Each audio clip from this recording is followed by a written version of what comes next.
Hi, and welcome to Heritage Live. We're back here today with two of our favourite people in the world, Neill Nightingale and Karen Bass, documentary wildlife filmmakers extraordinaire. The planets have aligned for us, and they're actually in the office today, so we couldn't be more happy to do this face-to-face. Today we are going to be talking all things Indonesian Explorer, which is a voyage you've been on with us twice now. Great to have you here today, and thank you for joining us. That's great to be here. Great to be here. So I first met you guys back in 2022 when we were on the maiden voyage of Heritage Adventurer. This is such a unforgettable, unique expedition that sort of combines tropical paradise with amazing cultures and incredible wildlife. What did you take away from that first and then consecutive voyage with us there? Well, I mean, it is extraordinary. We've travelled to lots of places in the world and filmed lots of things. But this voyage is like, there's almost like a bucket list encounter almost every day on it. You know, the biggest lizards in the world, birds of paradise, the largest fish, swimming with that, the whale shark, world-class coral reefs, culture, amazing scenery. It's just jam-packed.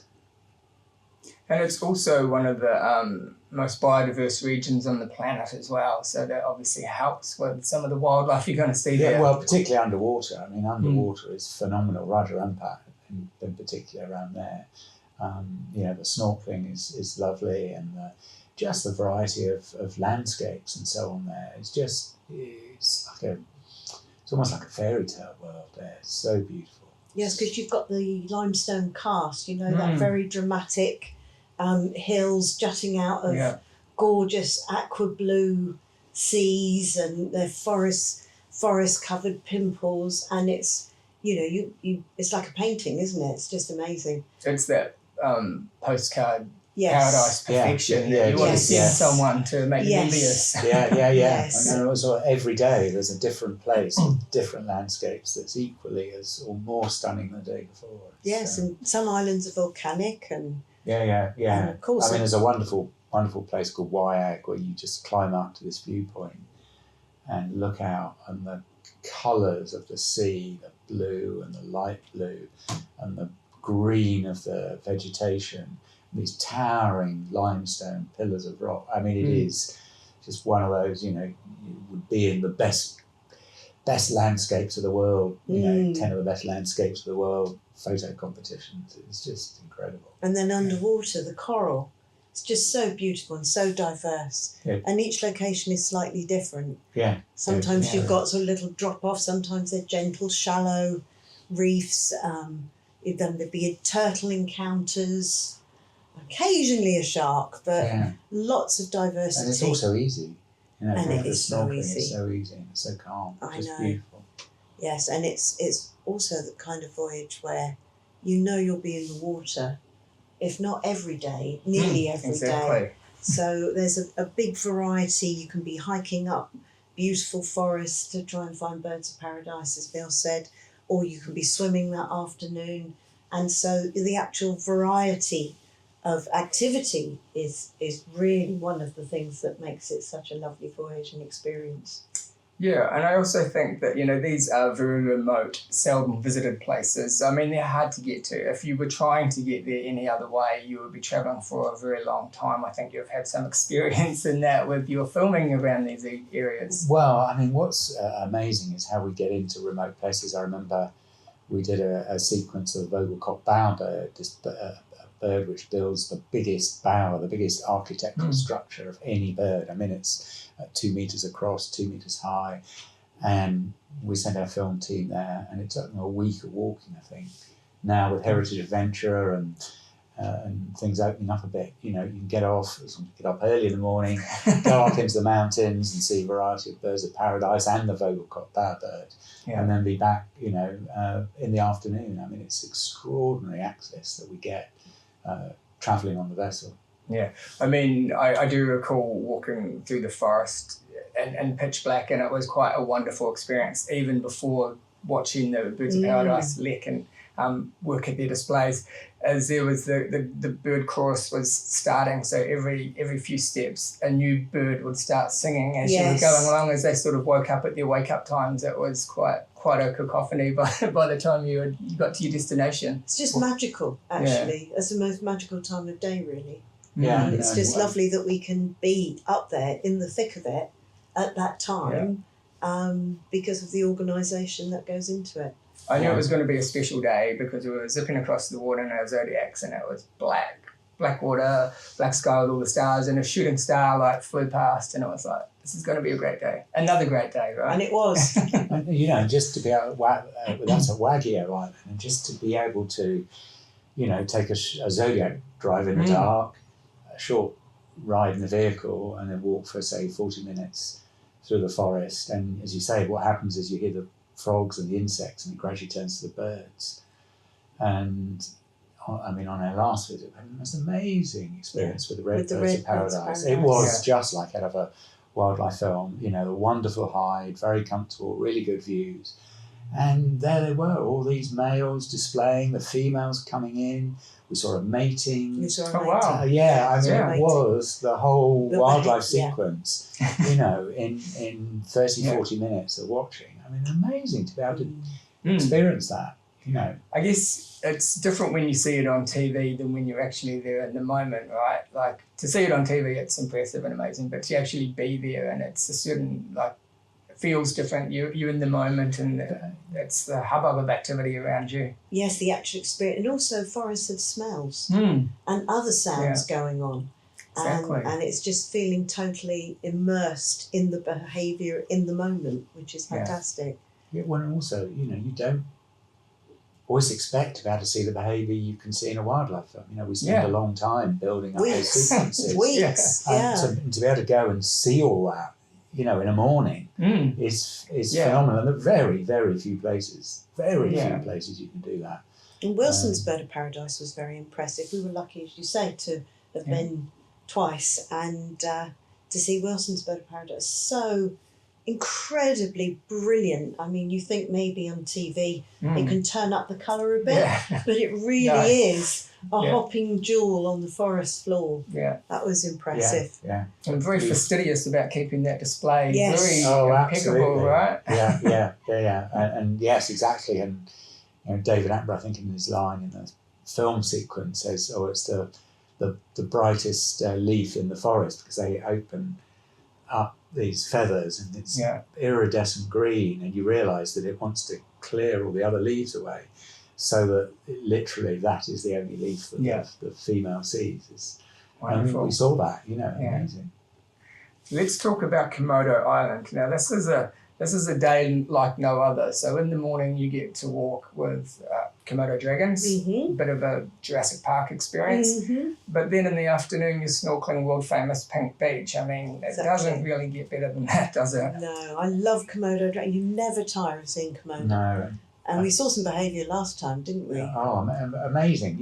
Again, just about to walk through the forest, and within a few minutes, I can't remember how many dragons we saw, but lots of them. On this last voyage, didn't we? And we saw them sort of facing off with each other, and quite a bit of posturing and so on. They're huge. They really are big monsters. You know they're the biggest lizards in the world, but until you get up close with them. And they move quickly. Yeah. They can move really quickly. You've got your expert guide that's what he does every day. He's got a stick. He's got his stick, so you're safe. But my goodness me, you know why you need that guy with you, because when you see them move, they can move very quickly. Yeah, absolutely. There is nothing as close to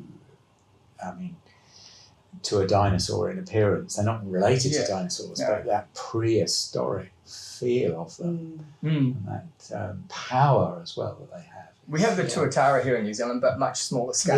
Yeah. And the relation, but I totally get where you're going, because they're dinosaur size. It would take a lot of imagination to think that a tuatara might eat you, but you don't have that much imagination. No, not at all. Also, the walk through that forest is just lovely as well. It's a very dry forest. Very dry forest. You can see some wonderful birds. Yeah, cockatoos.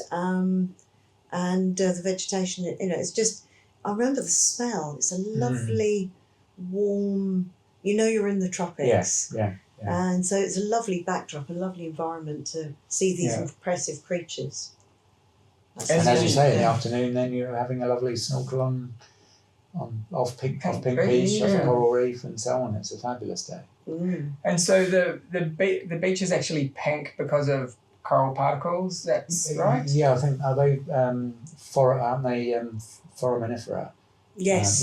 Little I think so. calcareous creatures that get broken up. You know, when their shells get broken up and make the which gives us an Instagram-worthy beach. Yeah, lovely. Very Instagram-worthy beach. So we have 2 Indonesian Explorer voyages. One goes across the north coast and then the other comes below the south. Both go to Raja Ampat, thankfully. Yes. Let's talk about this amazing biodiverse marine sanctuary in the heart of the Coral Triangle. I mean, it's just an incredible part of the world. It's got it's a hotspot, isn't it? Yeah, it's got the highest marine biodiversity, I think, in the world. And, the corals are great. Fish, but also just the landscape, and so you feel when you're there, this was what the world was once like. The jungle coming, really the jungle like coming right down to the sea, and then the coral starting straight away from the jungle, and then all the lovely limestone scenery as well. That it's not just the marine biodiversity; it's the feel of the whole place, the whole landscape. And there's such good conservation work going on there now, protecting the environment, but also, creating sustainable livelihoods for the local people. So it's a place where conservation is really working and really making an impact and preserving it as a wonderfully. And I think it's one of the guests from, interactions with people on board, is just seeing these wonderful kaleidoscopic clouds of fish, just the colour. And the movement, and it's sort of quite mesmerising. You can just hang over one bommy and just see, and look, there's a so-and-so, and something else is hiding, and a turtle comes along, and these huge cuttlefish, sometimes some massive cuttlefish, or little school of squid or something, and I think you forget time. You're just in the moment with all these wonderful experiences. It is quite surreal because that water is like gin clear. You just feel like you're suspended in the air, and you're privileged to be observing another world, essentially. Exactly. And some of the areas are so. Every snorkel is different, and some of the areas are very sheltered. So you get these incredible staghorn corals growing up to within a few centimetres. You from the surface, so spindly, but fields and fields of them. And there was another place we snorkeled this time, which had all kinds of soft corals and big barrel sponges. Yeah. Totally unique sight. It was unlike anything else we'd snorkeled elsewhere. And it was, very otherworldly. Just every place is different. The variety there is incredible. I think one of the interesting things, we have Abram St. Pierre on board, who works with the whale sharks. Since we've been going there, and in particular into Wayag, he's heard that some of the area in Wayag is a nursery for manta rays. Yeah, for manta rays. So some of the work that we're doing is actually looking to help them try and find this nursery. Because are nice and protected for them. We did see a young one, didn't we? We saw a small we saw a small one, on a Zodiac cruise. Excellent. That was really, it's like, so it's not just a band getting carried away in the bar last night. There they are. No, that was really exciting. Oh, glad to hear that research and assistance is paying off there. Yes. There's also, there's some incredible snorkeling on offer at Jacques Cousteau's underwater nirvana, Wakatobi National Park, and that's actually quite a nice little island that you go snorkeling off as well. Yeah, the whole voyage has got so many snorkeling opportunities, and they are different. And everyone is different. Everyone is different.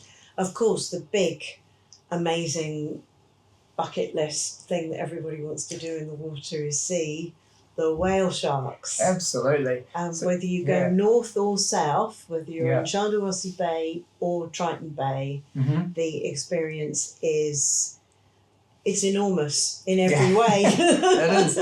I was privileged. It's a big moment. I was privileged to join you in 2022 when you had quite a close encounter. A very close encounter. I was with just that whale hanging shark. on the surface and I saw loads of people in front of me and they all seemed to be pointing their underwater cameras at me. And I thought, it can't be because of my sting suit. And as I looked down, it was this huge male whale shark swimming so close. But you can't remove yourself. You can't get away. And he just came right under me.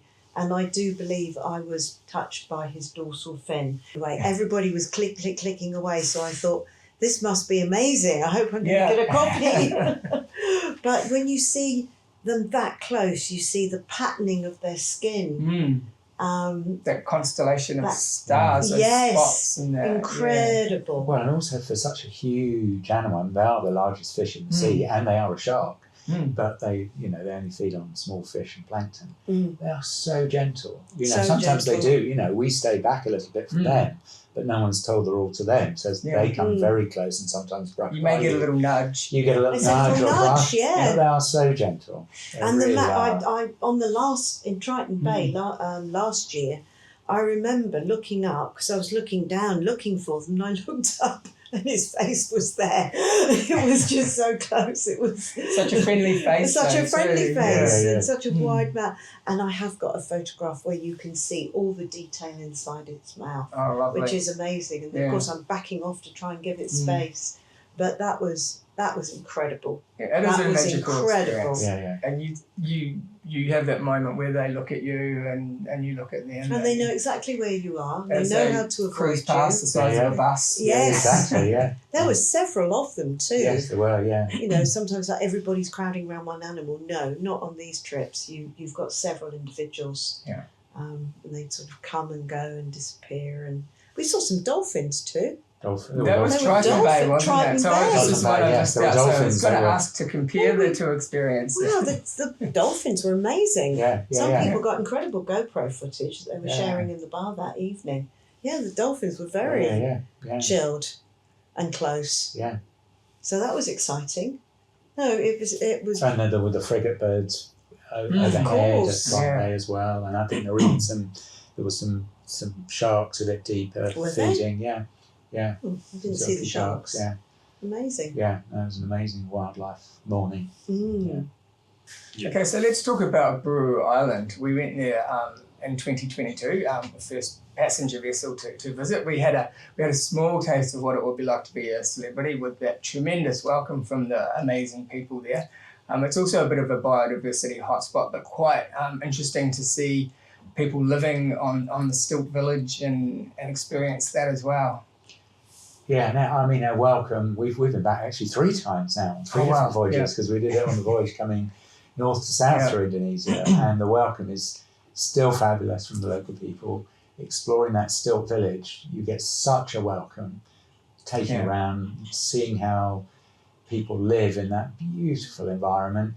And actually they live very close to large crocodiles, because there's a beautiful mangrove area just opposite the village. And we saw lots of crocodiles basking on the mud, swimming in the water and so on, and they seem to get on pretty well there. It's a really special day because in the morning we did a Zodiac cruise.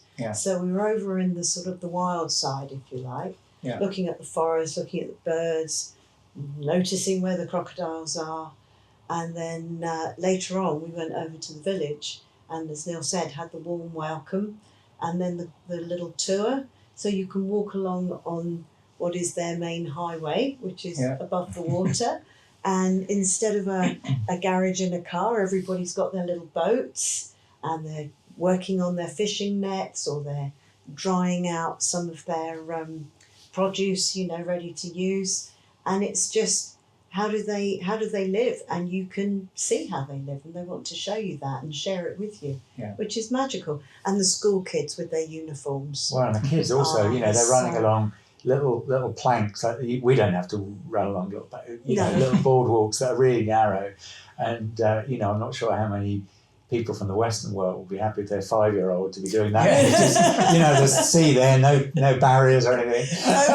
But of course, they're used to it. That's all they know. Totally at home. I didn't see anyone fall in, but I'm sure if they did, they would be, they probably can swim from the age of a month old or something like that. Yeah, they're totally adapted to that existence. It's also quite a striking landscape on that island as well. There's like that mountainous peak, and it's just covered in that lush vegetation. It's almost got like a Hawaii sort of it is. experience. It's incredibly mountainous, and you get beautiful light and clouds around playing through it. And it's all covered in pristine jungle.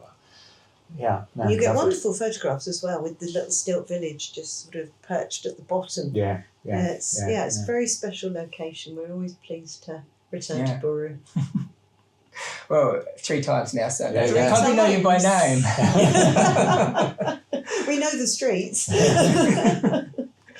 So what can you tell us about the day exploring Mommon Headland at the Buru Peninsula? Well, it's pristine jungle. To walk in a place where, very few people have walked before. It's not a protected area, but there's just very few people living there. Due to the isolation, really isolated area. There's no transport in that area, so unless you've got a vessel like Heritage Adventure to get you there, you get the most beautiful Zodiac cruise along the coastline. These lovely beaches, fabulous waterfall, plunging straight into the sea. Just incredible. And then we came across this island with steep limestone cliffs and forest on top. Thousands and thousands of fruit bats hanging both on the trees, but also directly on the rock. And I've never seen that before. And we... so that there were a few of them flying around, and we saw them hanging up and squabbling and so on. And then the captain kept Heritage Adventurer anchored there till sunset, so that we could see them all take off. And then just thousands and thousands of them against the setting sun, going off to forage in the forest. It was just an incredible experience. I'm actually very jealous now because I'm quite a bat fan. Oh, goodness me! Yeah, that's one of the great. And it was such a surprise, that wasn't it? Yes, and all the naturalists on board were like, "I've never seen that." Even they were surprised. I think that's a place that nobody gets to. The joy with Heritage.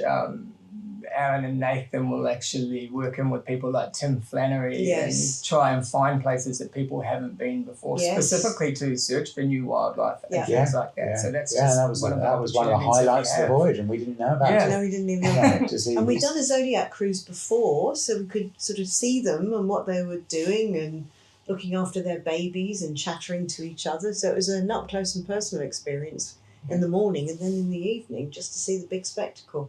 No, it's really special. But it's not all lush jungles, tropical beaches, amazing snorkeling and incredible wildlife. There is also some next level cultural encounters and experiences here as well. Can you tell us about your experiences? Amazing. Incredible. One of my great highlights was visiting the Asmat region. Neill will pick up the story because he was filming there over 20 years ago and had come back with artifacts, footage and memories and stories, and he promised to take me. And this had never happened. Well, it's a difficult place to get to. It's a really difficult place to get to. There's a reason why it had never happened, because it is such a difficult place to get to. So, Neill, you pick up the story because it was one of the highlights of any trip I've ever done. Yeah, 20 years ago, it did take me a week to get there. But not this time. Not this time, no. Heritage Adventure actually went right up the river. It was amazing to be in the ship. Huge using the tide tables. Mangroves. Actually, we could only go up there in the ship at high tide, going up, and then the ship had to go out, leaving us with the Zodiacs. Yeah. And but we visited a village up a very remote river, had an amazing Zodiac ride. They'd never had a visit from a ship before, and the culture there is so intact. Both how they dress, their songs and dances which they perform for us, And the rituals. but also then the drumming is incredible, and then they have this amazing art. I mean, world class tribal art. Yeah. Particularly these painted, carved shields that they make were absolutely spectacular. It was just, I mean, one of the great cultural experiences of the world. I think the day we spent. I had 2 days. Well, we had 2 days, but at the village, that particular village village and the main town, and they're so welcoming. Yeah. So welcoming because they see so few people. Yeah. And some of the imagery of their headdress and what they're wearing, and it's just out of the big coffee table book.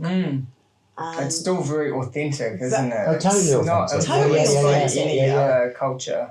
No, because I mean, because other ships haven't been there. You know, they don't have lots of tourists, so they were, they're putting on a show for us, but it's a show that is kept alive by them because that's absolutely part of their own traditions and so on. And in your film, that drum, you'd filmed them drumming those years ago, and they did exactly the same thing with the same type of drum. The welcome in the war canoes. Yeah, exactly welcome in the oh my goodness, the welcome in the war 20 canoes. years ago, And you'd be terrified if you were sort of 200 years ago, or even whenever, if you didn't know it was a welcoming ceremony. A friendly welcome.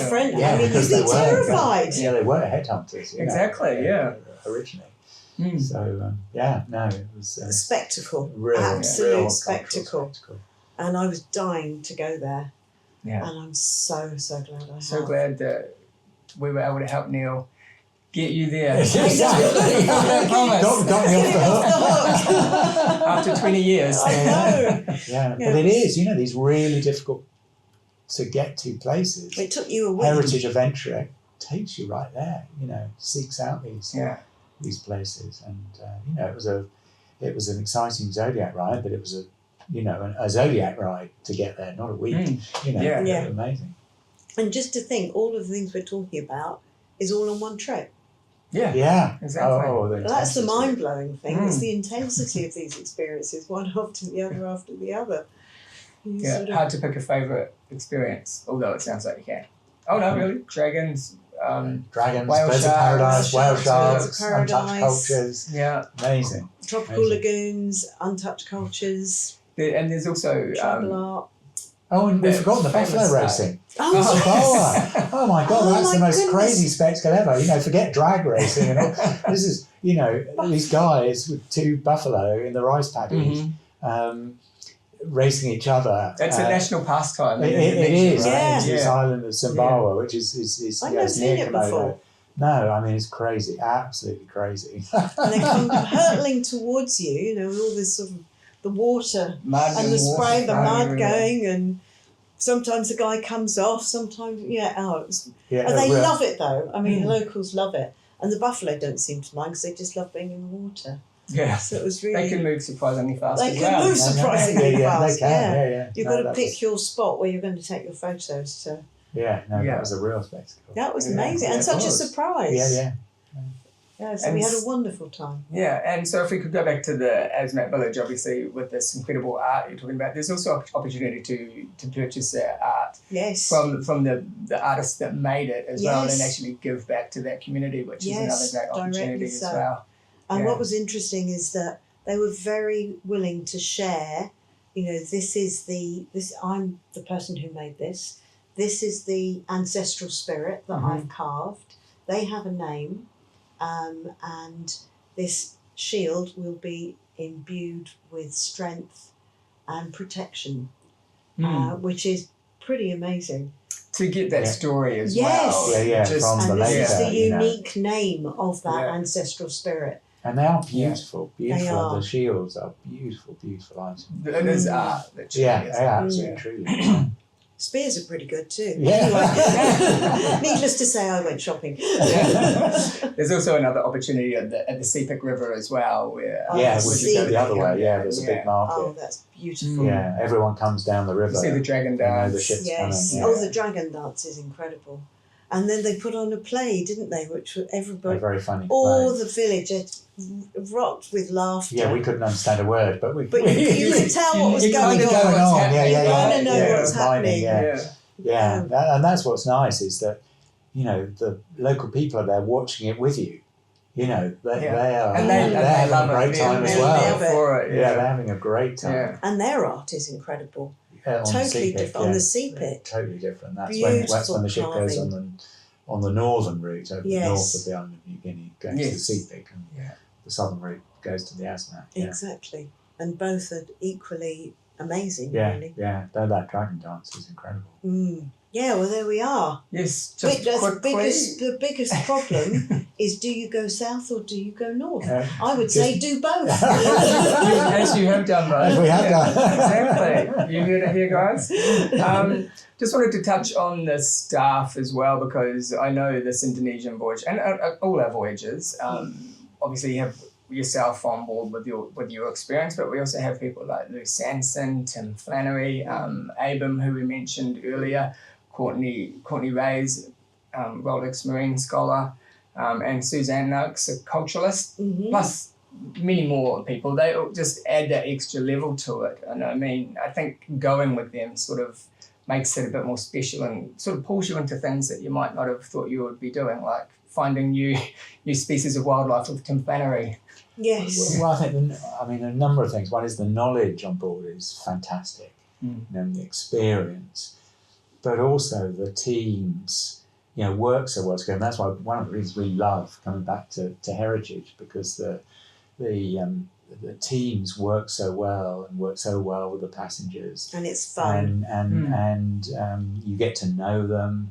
You know, you eat with them, you get anecdotes and stories. It's not just the formal presentations and so on. It's really, the teams are really integrated with the passengers. And they have a lived experience as well. They haven't just read about it. No, They've studied there, they've lived there. Yeah. If you're Tim Flannery, he's done a reconciliation ceremony and he's quite in with some of the tribes. Yeah, there, very so much. Yeah. And sometimes there's even the ability on some of the voyages to interact with the locals in sharing dancing routines. Exactly, yes. And they're, you know, it's not just integrating passengers and team, but integrating passengers, locals, in a very, I think they are memories that passengers, our guests take away, and well, all of you take away. I've seen Neill dance at some of these things. Are you talking about the choir people at Malaysia? Yes. That's an exclusive Heritage Expeditions experience. It is an exclusive experience, not to be missed.